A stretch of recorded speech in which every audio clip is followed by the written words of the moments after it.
Hello மக்களே, இன்றைக்கி வீடியோவில் என்ன பார்க்க போகிறோம்னா முட்டையும் முட்டைக்கோசும் வச்சு அவியல் தான் பார்க்க போகிறோம். அது எப்படி செய்யுதுன்னு பார்த்துக்கலாம் வாங்க. ஃபஸ்ட்டு இதை நம்ம குட்டி குட்டியாக கட் பண்ணி எடுத்துகிட்டு வந்துடலாம். கோஸை ஒரு ஸ்பூன் எண்ணெய் ஊற்றிக்கலாம். கடுகு அரை ஸ்பூன் சேர்த்துக்கலாம். இப்போ 5 பச்சை மிளகாய் குட்டி குட்டியாக கட் பண்ணி வச்சுக்கலாம். அதையும் இதில் சேர்த்துக்கலாம். கடலைப்பருப்பு ஒரு ஸ்பூன் சேர்த்துக்கலாம். நல்லா கோல்டன் ப்ரௌனாக வர வரைக்கும் வறுத்துக்கலாம்.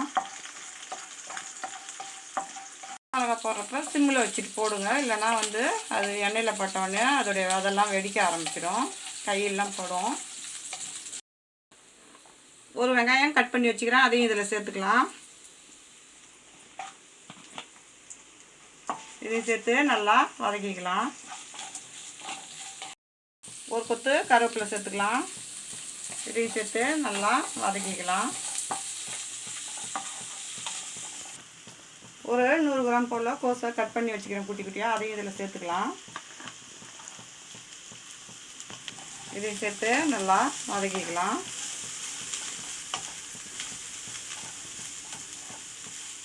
இதுக்கு தேவையான அளவு உப்பு அரை ஸ்பூன் சேர்த்துக்கலாம். இதையும் சேர்த்து நல்லா கிளறி விட்டுக்குங்க. நம்ம இது தண்ணியெலாம் ஊற்றலை, அப்படியே நம்ம வேக வைக்கிறோம், அதனால தான் குட்டி குட்டியாக இதை கட் பண்ணிக்கிறது. தேங்காய் துருவல் 2 ஸ்பூன் சேர்த்துக்கலாம்.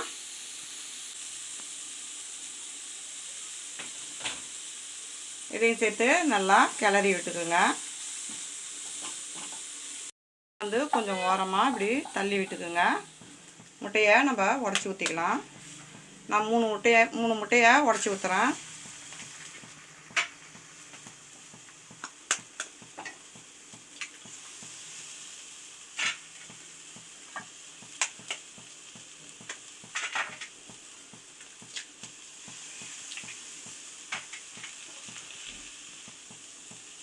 இந்த முட்டைக்கு தேவையான உப்பு 1/4 டீஸ்பூன் சேர்த்துக்கலாம். 1/4 டீஸ்பூன் பெப்பர் தூள் சேர்த்துக்கலாம். அதை அப்படியே கிளறி விட்டுக்கலாம்.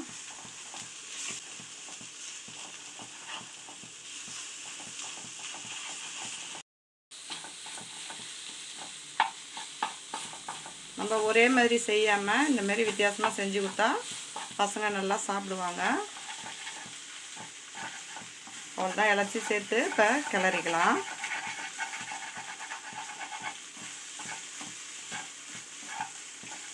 நம்ம இது ஒயிட் ரைஸில் கூட பிசைஞ்சு சாப்பிடலாம். சப்பாத்திக்கெலாம் சேர்த்து ரோல் மாரி பண்ணி சாப்பிட்டோம்னா சூப்பராக இருக்கும்.